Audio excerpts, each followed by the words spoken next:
One metaphor that I think that I've had tremendous success with is the connection between vaccines and the operating system on your phone. Why do you update when you get a push from your carrier that your phone needs an update? Mm-hmm. What is that update designed to do, and why do we follow those instructions?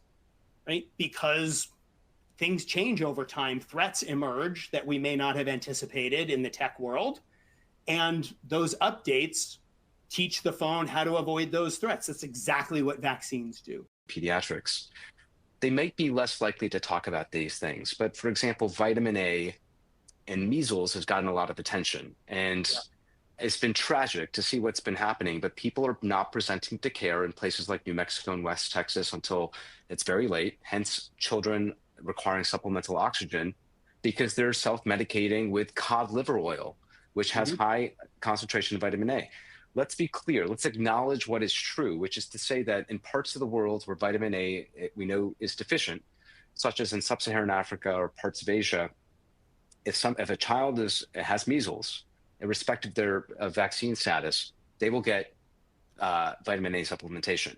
Turns out, Dr. Hoffman, as you know well, the American Academy of Pediatrics, regardless of a child's vaccine status, if they have a case of measles, they will also get vitamin A supplementation in a clinical setting. So it's a moot point. But this is not something that addresses an underlying risk factor for American children, because Right. this is not where vitamin A deficiency is common. Your thoughts? Yeah, it is no substitute for vaccination. I mean, there is one way and one way only to prevent measles, and that's through vaccination. Okay, thank you. Real quick, and then I'm going to kick it over. I think Randy might be coming back on, maybe give voice to some of the questions. Cod liver Yeah, oil, again, you're going to hear a lot about it. exactly. Cod, it's a supplement that is not regulated or been studied. It has high amounts of vitamin A.